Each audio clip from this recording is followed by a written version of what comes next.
Welcome to another episode of the Wyld Way podcast. Man, if you can tell, we got a little bit different venue. We've got some new faces. We're going to be doing an episode. We're down in the Jersey Shore right now and having some fun. We're calling our Wild Weekend, just a bunch of friends getting together and hanging out. And we wanted to stop and just have a conversation about what it means to have Christian brotherhood. What does it mean to have brothers who are going to push us into our purpose, brothers who are going to be the thorn in our side to help us grow. And so we're going to kick it over to Pete. Pete, last time we talked about your Kairos cards. What do you call them?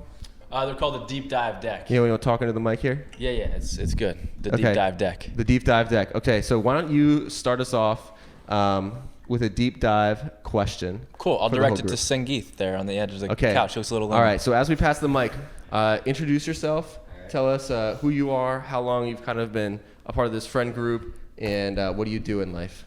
Okay. So like Peter already said, my name is Sangeeth.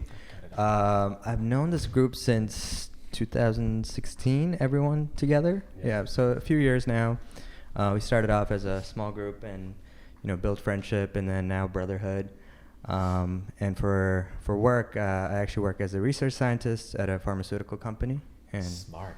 That's my current purpose that God has brought me to. Yeah. So yeah. The question is, what does brotherhood mean to you, and how has that played out in your life, especially with this group here? Right. Well, I feel like this is such a big question because we could talk hours about this, but if I had to be succinct, I would say brotherhood was, for me, I didn't have brothers growing up, so I didn't have really a good idea of what brotherhood looks like. So to me, I was equating friendship with brotherhood, and initially that was so hard because we're such different people in this group, and naturally our personalities are, just a little bit. Yeah, we have everyone on the spectrum here, so it was challenging. You're all the way on, but yeah. So it was challenging for me initially to connect with everyone on a friendship level. So I thought initially that there's no chance we could be brothers, because we can't be good friends. But when you live life with people, when you do life, and when you're vulnerable, and these guys have been with me in various stages of my life and helped me go through countless good things and also bad things. And that when that started happening for me in my life, I started realizing it's not necessarily how similar we are, but rather how consistent we are. Just day in, day out, checking in on each other and being there for one another. That was something I didn't have in my life, and even before I was saved, the friendships I had, it didn't have that kind of model, for me, where friends were just consistently there for me. There were friends that were there for a season, and then life changes, and then it's like a different group of people. But these guys were like different seasons of my life, but they're still consistently there. So that's what brotherhood really means for me. It's like just that consistency of showing up and being present for one another. Yeah. I think it's important. So we all know where you're at right now, but for people watching, you drove in from Boston. Yeah. How long was that ride? It was 6.5 hours, thanks to Dan. I had to pick him up on my way here from New York. But it went by pretty quick because we had company. But it is a long drive. But the whole time, I was just thinking about this whole weekend's about Billy's, not bachelor weekend. But for me as well, it was just connecting with some guys that I'm not present with on a day-to-day basis, like physically. We talk over the phone and message each other, but it is a different feel when you're actually here in person and you get to communicate in person and eat and just share. So that for that 6 hours is it was nothing. Yeah. All right, Charles, you grew up, you had all sisters. What does brotherhood mean to you when we start talking about it in this kind of context here for us? Yeah. I'm just going to say I kind of have a reference because I grew up with siblings, period. But brotherhood is I don't know what you feel about this, but I'm thinking of it as the same as sisterhood, but it's just with men. But it's vulnerability, it's closeness. I have a reference because I have a sibling, even though she's a sister. But brother, it's the same thing, but it's just with guys who I choose to be in a relationship with because I don't have any blood brothers. But it's choosing brothers, basically. Yeah. So it sounds like, family, you're committed, right? And what Sangeet said is you're committed even when seasons change, right? We all have friends that, right. Okay, high school friends, college friends, post-college friends, but some friends stick from season to season to season. Mm-hmm. It's like dog dirt on the bottom of your shoe. Like, I just can't get rid of this guy. But I think that's kind of a common theme for us. Yeah, that's exactly what I call it. So I think that's a major theme too, right? Like, one of the things that we talk about with family is, just the reality is you're family for life. Right. But brothers, we're family for life in that sense, but it's because we've chosen to be. Yeah, absolutely. Yeah. So I'm gonna keep passing it. Let's hear from the back here. Reggie, why don't you introduce yourself, who you are, what you do, and what does brotherhood mean to you? Sure. So my name is Reggie Smith. I'm from Philadelphia, and I work in investment management. Bill and I have been brothers for about 10 or 11 years now. And I got introduced to maybe this broader group maybe about 5 or so years ago. So when I think about brotherhood, we working off what was said so far, vulnerability was mentioned twice, and I think that's really important, a very important aspect of brotherhood in terms of we need to have Christian brothers who know everything about us, the good, the bad, and the ugly, right? And who can encourage us, who can push us, and all that stuff. But I also think maybe a sleeper part of brotherhood that gets overlooked is worldview.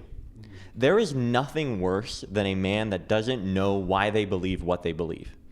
And true Christian brotherhood forces everyone's worldview out into the open to be massaged and modified, and hopefully according to the scriptures.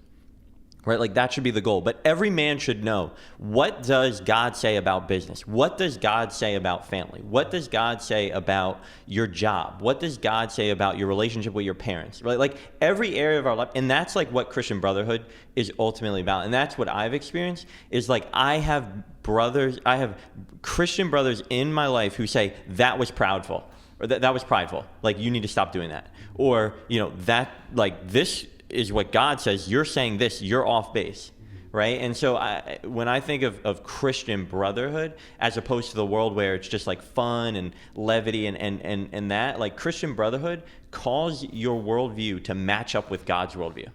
Yeah, I think that's great. I mean, I think of a lot of things. We just had a conversation not too long ago about vision, right? How to develop a personal vision. What do you want? What's the best case scenario out of each circumstance? And for us, we have a common vision that's united by God, but then we have to, as brothers, push each other back to the middle. We start to drift. We start to go over here and say, hey, bro, I think you're kind of missing it over here. Hey, you're crushing it here. So Dan, why don't you introduce yourself? And you just made a significant life change based off the vision God's put in your heart. So I think you'd be a great person to kind of speak to what brotherhood means to you and kind of pick it up where Reggie left off.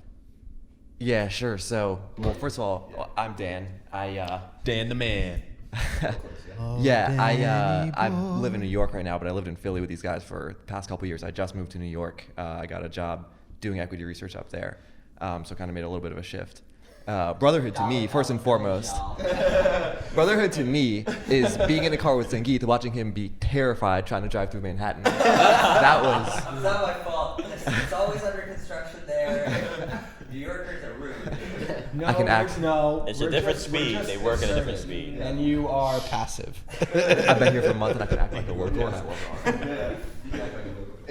No, but I think following up on that, just that brotherhood is so important, obviously, for all these reasons that you're talking about, but there's a sense of purpose to it, right? Like, it's not just friendship. It's not just we're here to have a good time, right? Like, the whole point is to push each other toward a common goal. And I think that's really what unites all of us. Like Sangeet talked about how we're all very different and we all come from very different places, but we all want to be more Christ-like. We all want to be more godly. And we all want to advance the kingdom of God. And so I think that's kind of the uniting factor, and that's what allows us to connect on a very deep level, and we're all kind of going the same direction, even though we're all going very different ways. but it's like we're all, united in purpose. So. Yeah. Pete, I know you started us off, but why don't you speak to that about that common purpose? When you think about brotherhood and shared purpose, what comes to mind? Common purpose, yeah. I think the first thing and the immediate thing and the main thing is that we want to be more like Christ. And I think that's the beauty of brotherhood is we get together with our closest friends. And because there's brotherhood that you wouldn't call Christian brotherhood, and we've talked about like having fun and going out, even if you're not doing anything crazy. But we come in here and I'm rubbing off of you, you're rubbing off of me, I'm picking up things from you, you're picking off things from me, we're calling things out, and ultimately we're sharpening each other and just trying to be more and more like Christ. And I think that's the beauty of it, because there's this idea that men can't have fun when they become Christians, and it's like I'm a dad and I have a kid and I do diapers things now and I can't do whatever, and I can't. I mean, someone in this group got punched in the leg like 15 times when we were wrestling, and we're half of us someone. So I think that's the beauty of it. We get to put all those things together, but ultimately, what's amazing is that we're all continuing to come back to this, like, how can we be more like Christ? How can we be Christ pointers? What can I learn from you? Yeah, I think that's so important for us. We have the same common set of like playing rules, like the same rules that we're playing by. We're trying to be like Him. We're trying to be like Jesus. We're pursuing eternal purpose. And that looks like Jesus, purpose in this life that it keeps going even when we die. So I love what you brought up of still having fun, because I'd imagine like a lot of people would see us and we're kind of rowdy. Like if you just saw like what's going on here, but it's a bunch of hooligans, right? But we're nothing inappropriate, but having some fun. So if there's one person I can think of that has the spirit of fun and outrageousness, it is definitely this guy over here. So why don't you introduce yourself, and Chris, tell us what it means to what brotherhood means to you. Well, so my name's Chris. I grew up in on Long Island, New York. Came down to Philly for college, and then met Billy and started going to Freedom and came into contact with this group, and now we're here. But that's the shortest version of the short story of it. But I mean, so praise the Lord. Chris, I just hyped you up. You bring the fun factor. Yeah. Oh, my Lanta. Well, someone wake this guy up. I guess you could say I'm the crazy one of the group. I'm, Yeah, we definitely agree. All agree with that. So, he's the baby of the group. I'm not the baby of the group. We established this. Oh, we established this. Okay. Second baby. Much. Okay. No, he's the second baby. What does brotherhood mean to you, Chris? So I grew up. I was getting to that. I grew up as an only child. So I, typical Italian prince of an only child. So, yeah, Prince Gold Souls over here. Gold Souls. But so I had family, but my family back home really fell apart, to be perfectly honest. Like, I don't really have any close family other than my parents, and even that they still live in New York and I live in Pennsylvania. So my sense of family, really, I never had only when I was younger. As I got older, my family fell more and more apart. So they say you can't pick your family, but you can pick your friends. But in this case, I felt that not only did I pick friends, but through that, I was able to pick a brotherhood now and family that I consider all these men here to be part of my family. And it's, great being away from what I consider like, hometown or whatever. But, it's nice having, a sense of belonging somewhere and people that actually care about you. Because, everyone, when you have your friends, everyone puts on speaking of being vulnerable, when you're just around people who you consider friends and not necessarily your brothers, everyone wants to put on the face in front of their friends of, oh, I have everything together and, I have my stuff going the right way. I don't worry about anything. I don't have any flaws or anything like that. But it's really nice being able to be vulnerable to people outside of it, to, ask advice and be able to, get advice back and grow with. Yeah, and something I think is important to point out too, Chris, you didn't pick this brotherhood picked you, right? Like the context for people that don't know is I knew you as a student, yes. I was a campus minister. And so our friendship has gone from, hey, I'm kind of like in your life as this role, to, hey, why don't you join us as a community of guys at a different role where we want to help elevate you and step into what God's called you to be, and we're not going to treat you as younger and lesser. We're going to treat you as a brother, And of course we're gonna rag on you. Of course we're gonna tease you, because that's what brothers do. But you know, it has that relationship has changed as the seasons have changed. Yes. And that's been really cool for me too. You know, I really appreciate that. You know, we're not just all in the same state of life. You know, second baby on the way. I just got married, and we got single as a Pringle out here. So we got a lot of different you know, sections of life, and this common purpose. I mean, we kind of look like a United Nations here on the sofa a little bit.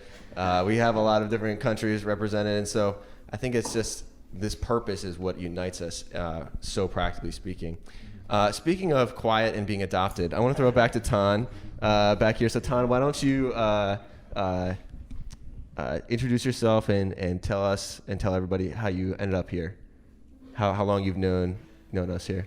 Not adopted, but you know, like being reached out to. Yeah. I have to clarify. Yeah. Well, this just changed things. No, like being like grabbed out to. Yeah. So.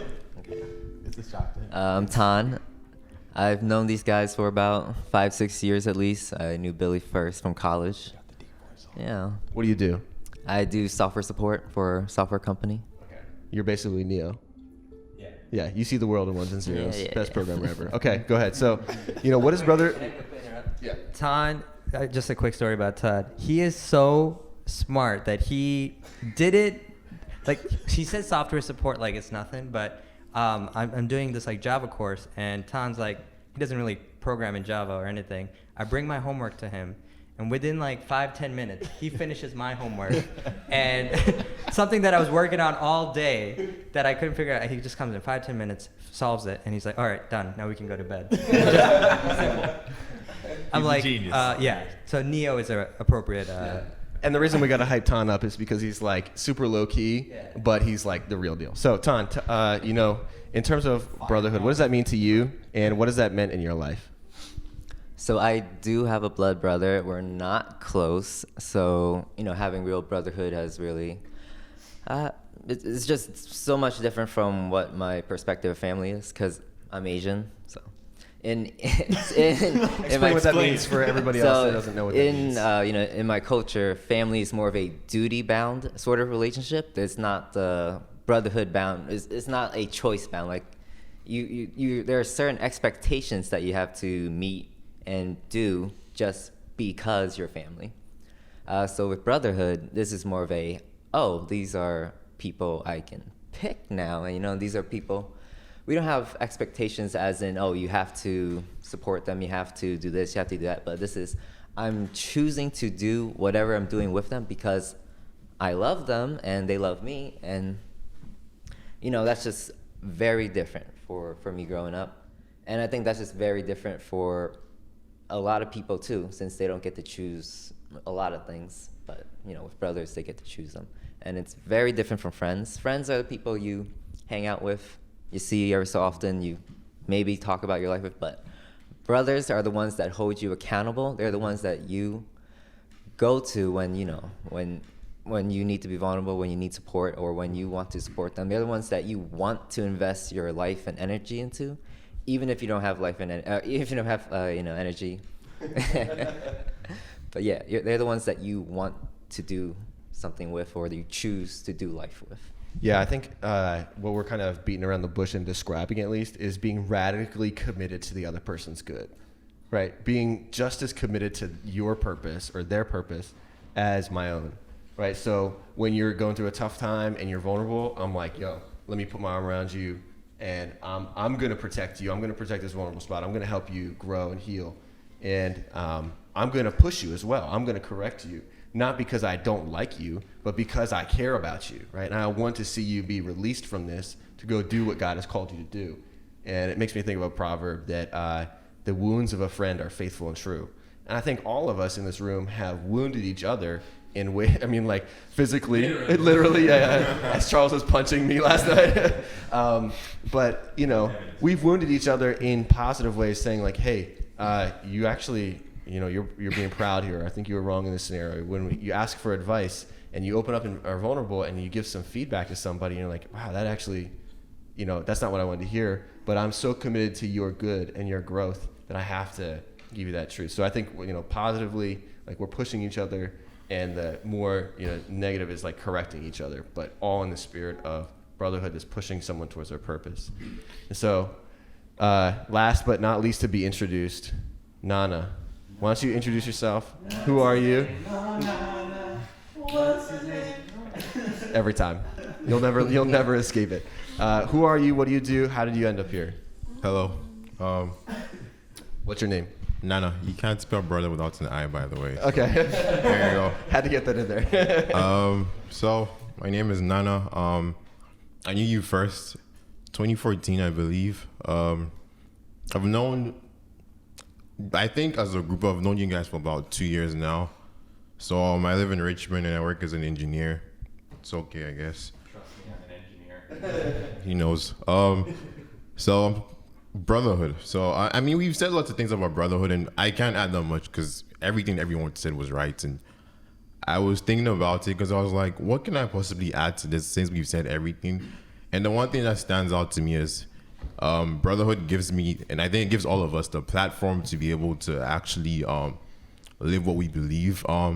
Sometimes when you're out there and you don't have your brothers with you, it's kind of hard to stand on certain principles because it's like, well, if I say how I feel about this, I'm gonna get chastised or I'm gonna get canceled or I'm gonna get looked at some way. But when I'm with my boys, it's like a very strong lattice. You speak your mind and you say, and you're brave enough to say what you believe in and to live how you believe. You don't fall for anything. Like I think Peter mentioned it earlier. You're able to actually live the life that you believe in as well, because you have other people who are the same as you. You don't feel left out. So that's one thing. Another thing about brotherhood for me is I think it helps me become very selfless in the sense that I don't have to worry about myself because I know someone else is going to me if I'm thinking about them as well.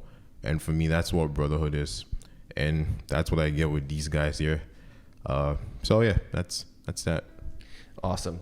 Well, now that everybody's introduced and we kind of have talked about what that means for us, we got 2 more points and we're going to kind of open it up for everybody. One is I think of a proverb that says, a friend loves at all times and a brother is born for a day of adversity. So we, kind of have a saying loosely within the group. It says, we're brothers when it counts. So when things get hard and you are depressed and you need somebody to come over, I'm dropping what's going on in my life to go be there for you. If you've got something, that you just need, like I'm here for this difficult moment. And that because we have that kind of commitment, because we're operating within that same value system. So one, what does that look like? Let's speak into that a little bit of being born for a day of adversity, because COVID has been kind of a day of adversity, at least with at minimum extreme boredom, and at worst being shut in. And so, how has having brothers that have been there for you really made a huge difference when you were in your day of adversity? And second, after that, where we're going is let's speak to the guys that don't have a brotherhood and encourage them to take some next steps. What does it look like to build that in your life? Because this did not happen by accident, and it did not happen overnight. We're talking course of years with a lot of intentionality. Yeah. So, day of adversity, Sangeeth, start us off.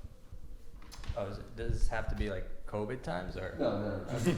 Just in terms of like, when have your brothers been for you in a difficult time, and how is that strength? How is that taking it from friendship to brother? Yeah, I would say, one thing that comes to mind, like a specific example is me and Billy actually, we lived together, so we were roommates for 2 years. And, I know the busy life of a campus minister, just talking with people all day. And so and I would come back after maybe, and this was the time I was working at a research lab at Ep.10. So I was just getting my feet wet. So I didn't know what I was doing there, and I was constantly getting yelled at, and I would just mess up like You're every bad other and day. you should feel bad. It just made me feel like I was worthless. So I would come back home with that kind of feeling and attitude, and just beaten up by the world. That's the attitude. That was the feeling I had. And so when I came home, the brotherhood part was he also had a rough day. Talking with people all day. He's out of energy. He's spent. But the fact that he was willing to take time still, he saw that multiple times he would be like, I would be either down or whatever. He would take the time. It's like he could easily just pretend like he didn't see anything, go to bed, and we could talk about it another day. But putting aside his feelings and his time, he sat down with me multiple times and he would ask me how I was doing, and we would have these deep conversations, and sometimes they would go for like an hour, 2 hours, and it would just, it was deep because, there's a lot to unpack there. But I think for me, that was an example of brotherhood. It was like friendship might stop after 10 p.m. or 11 p.m. Friendship, it seems like it has hours sometimes. I don't know. Personally, that's what it's felt like. But brotherhood is something for me where it was any time of the day, and it's sacrificial. So it's not meant to be easy. And I don't think like brotherhood is like it can be an easy thing to be a brother towards someone and for someone. It takes a lot of intentionality, like you guys said, and just a lot of sacrifice. But because of that, you can build a strong foundational relationship where this person's willing to sacrifice for me. I want to be able to do this for this person as well. So you're building this bond. And, over the years, that's where like brotherhood comes. It's not just one singular incident that led to brotherhood. It was multiple incidents and multiple times. And you have to be vulnerable. You have to be willing to open up to this person. That's the only way you can build up that relationship.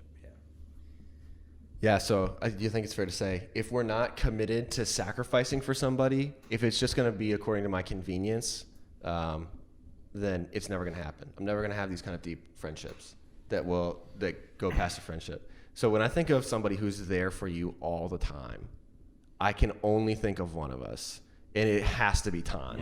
Mm-hmm. Without a doubt. Yes. Tan is the most consistent and loyal friend you will ever have. Yeah. So Tan, tell us, what is your secret sauce for being the most reliable and consistent friend ever? His inner fire mountain. Speaking to the mic, sir. They're just exaggerating, but we are not exaggerating. No it's just exaggeration. You will undersell yourself. Oh my gosh, yes. We can all tell stories of how Tan has texted us and called us and reached out to us and has shown up. Yeah. So the level of consistency is maxed out for Tan. So what's your secret sauce? I'm not sure. Maybe God just built me this way, but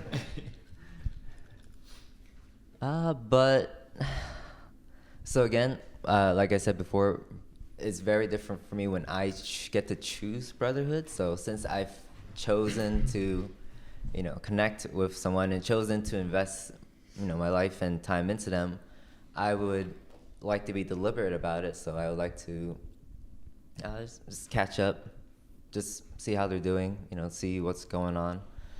But I think that's the key point, is being deliberate and intentional. Because if you weren't going to be deliberate and intentional with your brother, why'd you pick them anyway? So for that's for me personally, but yeah. Translation: talk is cheap. You can't talk about it; you got to be about it. Yeah. All right. Speaking of talk is cheap, Reggie. Here we go. That was a perfect transition because besides me and Chris, Reggie, you're in the trifecta of talkers here. It's the three of us. But I think a theme that's come up over and over again is specifically more so in our relationship and our friendship, vulnerability. So how do we muster up the courage to be vulnerable so that we can go from surface level friendship to building a brotherhood? What does that look like for you practically in your life, not principle? Mm-hmm, mm-hmm. So talking to the microphone. Oh, sorry. So I think, and for those who don't know, Bill and I, we used for probably about 8 years in a row, went to the gym every single week together. There were some minor interruptions, like when you were doing ministry or whatever, and these were times of like discipleship and accountability for each other, where we could confess sin to each other, pray for each other, and that continues to this day of just having that relationship. And I think the difficult, so the scripture says, the one doing the truth comes to the light, and one of the, I think the really important thing about vulnerability is that there's nothing that God doesn't see and nothing that he's not going to forgive, right? And so when I think about being vulnerable or confessing sin with another brother, it's really about experiencing that grace and healing from God. And I have times where it's my flesh where like I want to hide, but that's actually hurting me. And so like at a certain point, you just have to decide that you're going to believe Jesus more than the lie that like hiding is helping. And yeah, so it really comes down to faith. You know, like I don't think there's much of a secret sauce, but just saying, you know what, like Jesus sees, he forgives me, and me confessing is part of that healing and part of that overcoming. And I think one of the things is like when you do it once, it's easier to do it the second time, and the third time, and then it becomes a lifestyle, and God gives freedom in that. Yeah, and man, if those walls had ears and could talk, bro, I mean, the walls of the gym would. We've just about broken down at the gym before of just like, man, the lowest lows, like, bro, I don't even know what to do. And then, you know, the other person picks you up and says, bro, you're going to make it through this. God's still in your life. Let's pray. We would always end in prayer. And then, you know, one season goes by, 2 seasons go by. The other person is in the lowest of lows. And then you're like, man, get up. God, he's not done with you. You're going this direction, and believing in each other's dreams and saying, hey, you're dreaming too small. Quit your small dreaming. I'm not impressed with you. I don't care what you think. What does God think? You know, just like those times where we can really get in there. And, you know, to be honest, like those Monday nights, those are just a blast. That was like an anchor of my week. Yeah. And I every time we would basically walk by a park, Drexel Park, and we'd stop at that corner and we'd look out at the city and start praying for the city. And I can't help, every time I walk by that park, I think of those moments. I think of those prayers that have been uttered, and I stop.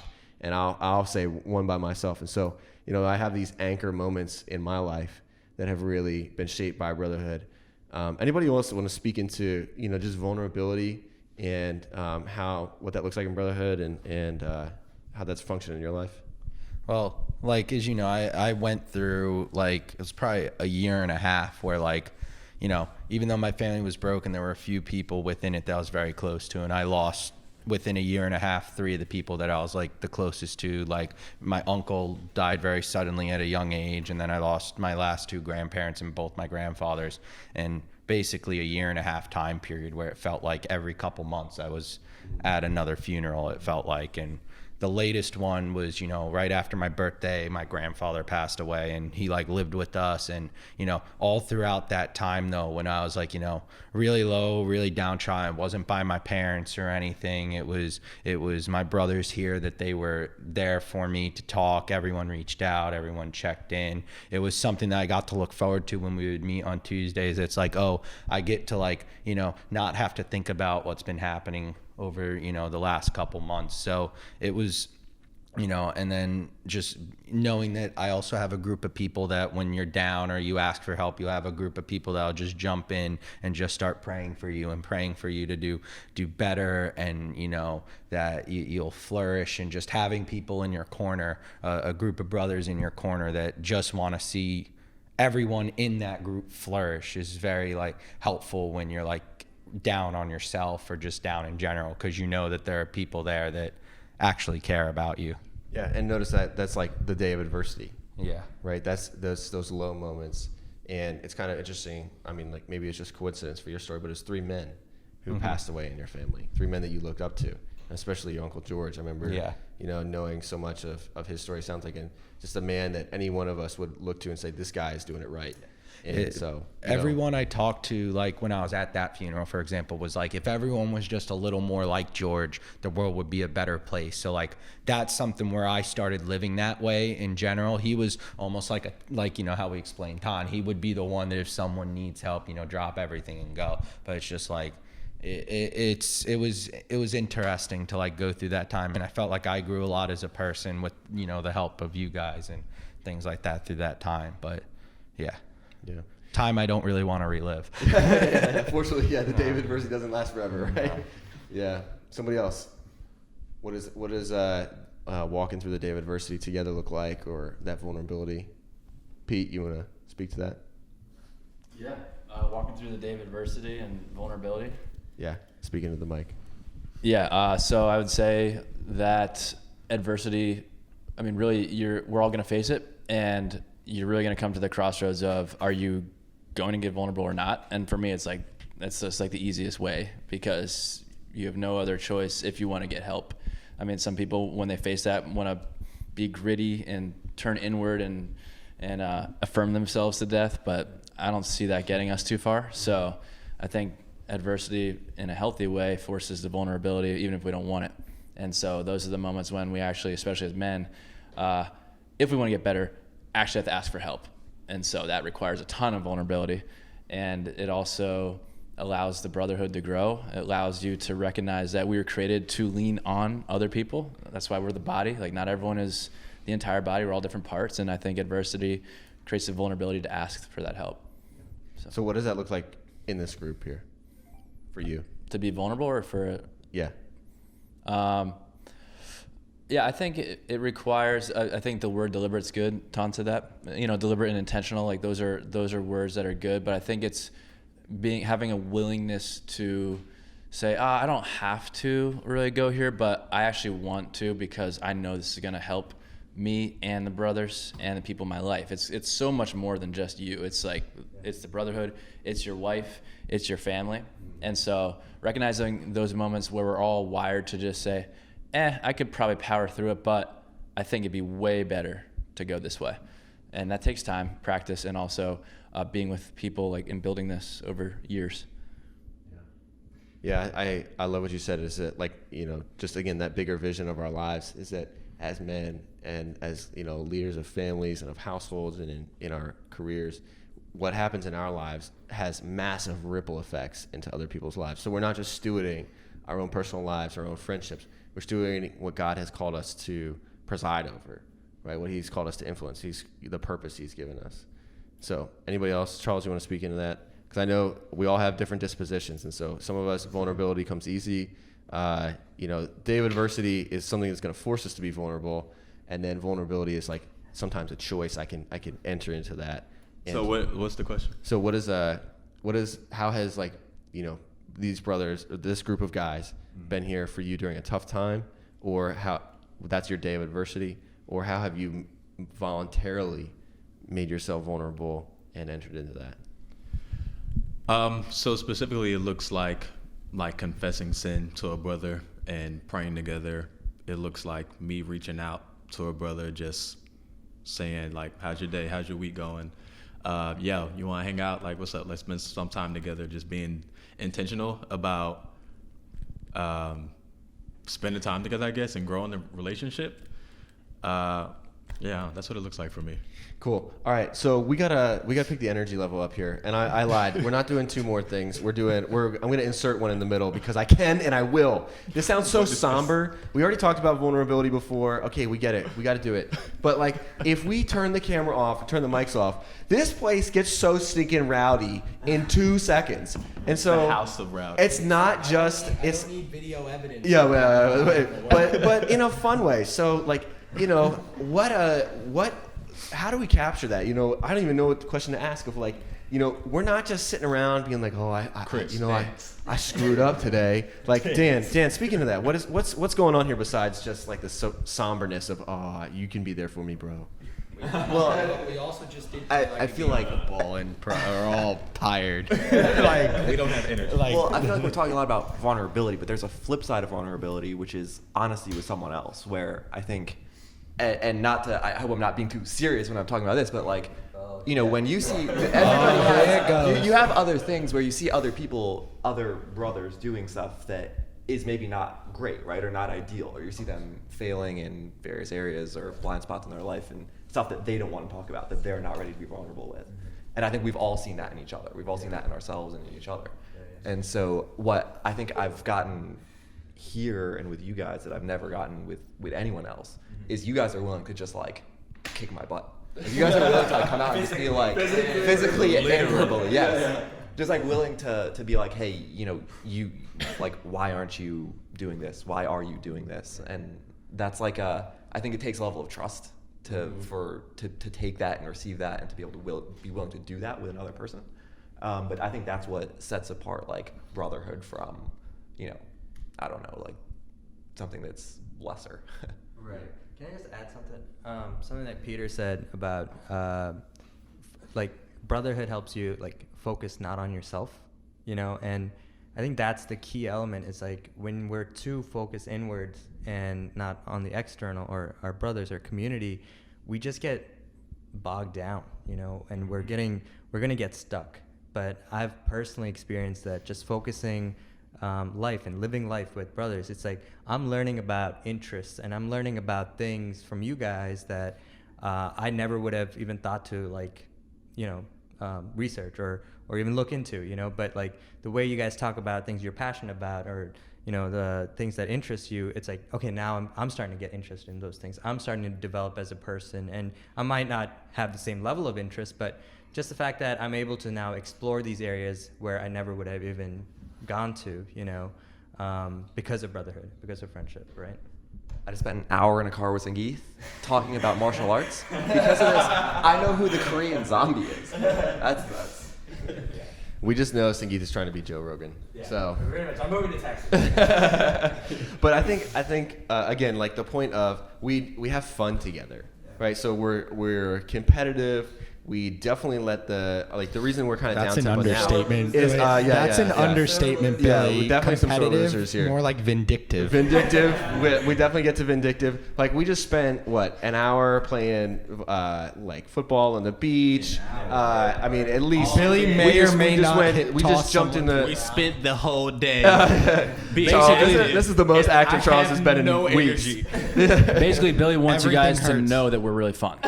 Just we are so fun. We're not that boring. That's the We're point. normally not boring. Because I think for me, when I became a Christian, I thought I have to be like, this is going to be lame now. Continue. Right? And so for some people, they think, okay, we're talking about being vulnerable, blah, blah, blah, blah, blah. But like, when can we just be guys and have fun together? Just dudes being dudes. Just dudes being dudes. Without I'm a dude. You're a dude. We're all dudes. But like in ways that are good, clean fun. We always have to preface it. It's not like we live like lives with our normal community and we come here and we just when we hang out we're like a bunch of raunchy dudes. Like this is who we actually are. Like we're the same like in private life and in public life. That's just the integrity that we live with. But is it just a sense of camaraderie? Is it the sense of shared commitment that just produces trust, and then we can just kind of let loose and have fun? What do you guys think is it? I mean, like I know I'm competitive. I can bring that and also not be a sore loser. But I am going to try and win. Why are you lying? Bro, if you think I'm a sore talk loser, about accountability right here. Why are you lying? Why are you lying? I've seen you and Christian almost come to fisticuffs over a board game. All right, Chris, you are also a sore loser, my friend. Wait, so but Bill, what I'm thinking about we're practicing bold truth telling right now. Okay. 300. All right, hold it close. A gang. 300. A football team, a gang, right? Like there seems to be something like men like to rally together and accomplish something. And it's just, in our case, like we rally together and accomplish something. It's life itself, the way, God wants us to live life, right? So in that though, yeah, it's like watching the football game. It's wrestling or whatever happened last night, whatever you want to call it, and playing football on the beach and aggressive hugging. war, and that actually, what I think the cool thing about it, all that stuff builds. It actually does help with the more like direct stuff that we're talking about, like praying together and all that, because you got to know each other. Like you got to know each other, right? Like we're not like just talking to strangers, and and actually it's probably dangerous to just like confess your sin to strangers and just kind of randomly vomit your emotions. Whoa. I'm such a mess. Yeah. But yeah. Okay, so all right, we're just having fun because we know we're going the same direction together. All right, last thing is just the time and intentionality it took to build a community like this, and not to say that we've arrived. Like I'm not gonna be stagnant. We're still investing in each other, right? We're still growing. We're still committed to the long haul. For somebody who doesn't have a community of brothers and is lonely and they say, man, I want this, but how do I get this? Let's kind of just talk through how to build brotherhood. So for me, vulnerability has been important, but finding the right people. I mean, I've literally had friend dates. I remember the first time I met Peter, it was like somebody else connected us. It was literally like a date. I mean, it was like somebody at church said, hey, I think you'd get along with this guy. He seemed like a cool guy. We met up, we grabbed coffee, and we were both eager to make friends. I was like, did we just become best friends, like that Step Brothers movie moment? Yeah. And we've all First had those date moments, butterflies. and like Sangeeth and I, like Charles and I, like, hey, do you want to join my small group? He comes. Dan, the first time we met, we literally broke Christian, our other buddy, threw me over the back of my sofa and broke it. The first time. There's a hole in the wall. There was a hole in the wall. I mean, like, so this sounds like, fun, but for somebody a who couple doesn't weeks have later, this, inviting us to how his did they wedding. go about? Yeah, we invited ourselves to your wedding. I mean, Ton, we embarrass Drove you all down the to time. South Carolina, Yeah. packed in a car like sardines. So this, for somebody that says, that's all well and good, you guys have this thing, la-di freaking da. Like, how does someone who doesn't have that go about building brotherhood with the people that are around them, or finding the right people to build it with? Peter. Well, you can join the Wyld Way. It's like $30 a month. You could be part of our brotherhood. just a plug. You can pay us to be friends. This is a fraternity. And there's different tiers as well. Chris is still at the $10 a month plan, but no, I would say you have to first want it. Yeah. You have to want it. Yeah. And for me, I prayed for years, and I think we come to that age in our lives. High school, we're not choosing friends. Like, we're just in this group, and there's hormones. And there's college, and it's almost the same thing, just elevated. And then you get out of there, and you're still like hanging on. And then for me personally, I got to that point where I was like, I'm hanging on, and it's not good. And that's when the prayers really started happening. And then I actively sought after who I wanted to be and who I wanted to be around. And it wasn't the people I was with, per se. And there's a whole different backstory to, do we cut people out? Do we whatever? But the point is I knew that wasn't going to mold me into the man, and I was going to be with the people that I wanted to grow with. And so prayer, and then where were they? Well, I knew they were going to be at a church that I eventually found, and then you go from there. So. I say prayer and then saying yes to things. So pray for it, and then when opportunities come to, like, somebody asks you, do you want to go grab coffee? Do you want to hang up? Do you want to join my small group? Anything. Say yes. Like, saying yes continually just builds relationship, which forms a brotherhood. Put you in new situations. Okay. I think this. The shade. He's like, are you holding the mic? Sorry, Chris. Sorry. Okay. No, we're best buds. I think it's being open to, like, just the unknown as well. So I've been in many different small groups because I've lived in a few different states since I finished college as well. Well, same state, but different cities anyway. And I think it's just being open to the different kind of people you might meet. So I didn't go, with a predefined notion as to the kind of people I wanted to, do life with or anything. So you just kind of have to be open and understand that there's different kinds of people, there's different personalities, but that the thing that unites us, is the common goal and wanting to grow and be more Christ-like. So I think that's the first thing. You look at that before other things, and you kind of build off of that. And I mean, it takes time as well. You can't judge a person in a few days. You never know what you're going through. So you just kind of keep that in mind. And there might be some quirks here and there, but that's with everyone as well. So I think just giving the time and just going in with an open mind as well. And when I say that, I don't mean, if they live a life where you think you're going the wrong way, and not in that sense, but if it's not what you're used to, just kind of hold on, because at the end of the day, you're driving towards a much bigger goal than the one or two things that may differentiate us. So yeah, suspend judgment, I think, is what you're looking for, right? Because all of us are so different. So we're going to ask each other to go do things that we've never done before. And you're like, that sounds dumb, but I guess I'll hang out. Right. Like camping.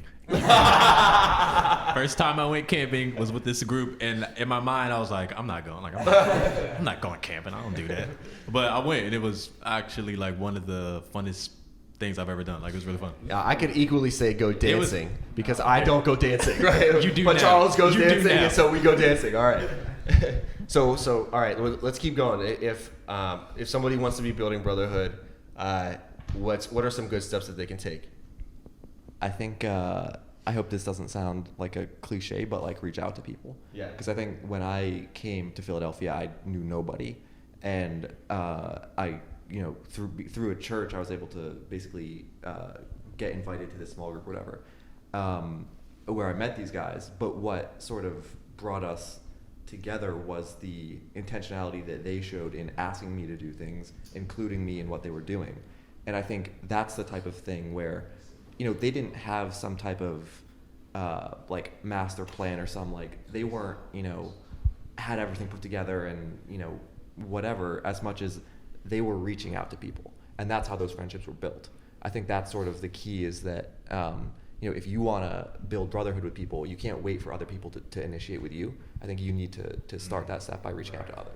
2 points of clarification. Be the change you want to see in the world. 2 points of clarification. It wasn't they, it was we. Right? This group did that. Because I think the practicality of like we're actually living this is super important. And yeah, passivity sucks. Like, quit your complaining, go do something about it. That's it. Like, you know, honestly, like that, I came to that spot. That's really, I was like, you know, I've been in spots where I'm like, God, like, what's going on? I wish I had these ride or die buddies, and I would pray, and then I'm like, okay, I gotta just be committed to action. So I love what you said, Pete. Prayer. I remember being in college, and I feel like, God, I feel like an island. I'm around some people, and we get along, but like, where's my ride or die? That's where Reggie came in, right? And like, you know, what's going on? You know, I meet Tan, right? And then, you know, my brother gets married, moves out. I'm like, dang, I really missed this spot. Sangeeth moves in. So it's like, it's asking God to bring the right people into your life, and then being game to try new things, and then being intentional as well. Because it's not going to, you're going to have to grow. You're going to have to mold. You're going to have to expand your horizons to build, to just really, to have a real relationship, to have real friendships. I think proximity is, like, to your point, like, just do it. Very cliche as that is, like, just do it. Because, like, they're there. When I think about the brotherhoods that I'm a part of, it's the pools of life that I've traveled through.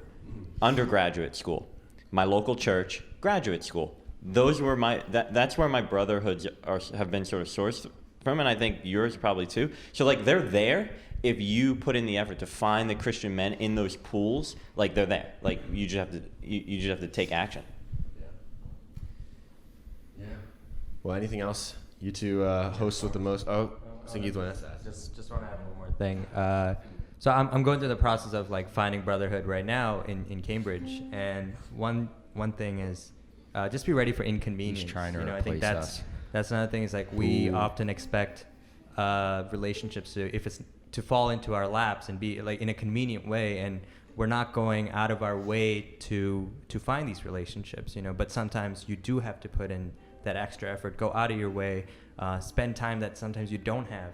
You know, but if this is important to you, and if you find that brotherhood is necessary to grow in your faith and as a man in Christ, I think you do need to be prepared for this inconvenience mindset. You know, it's anything worth having, it's going to require sacrifice, some level, right?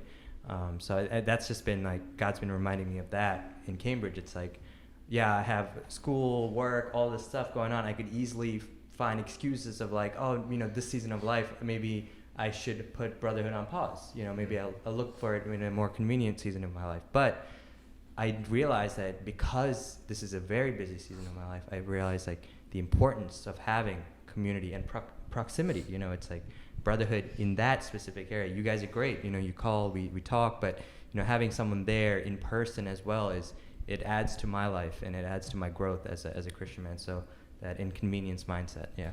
And I think this meeting right now is a perfect example of that. Proximity, we're all here together, and inconvenience, we had to make sacrifices to be here. Yeah. And so that's, you know, again, trying to just say, hey, we're trying to live this thing out and figure out how do we pursue God, the eternal purpose He's placed on our lives, and who else is going that direction too. So, guys, anything you want to add before we land this plane? Land it. Land it, Sully. This has been the Wyld Way. This has been another episode of the Wyld Way podcast. And you hear what we say? Go be wild. Find your wild. Go be wild. Thank you for watching this episode of the Wyld Way podcast. If you enjoyed it, give us a like, subscribe, comment below, or share with a friend. Thanks, guys.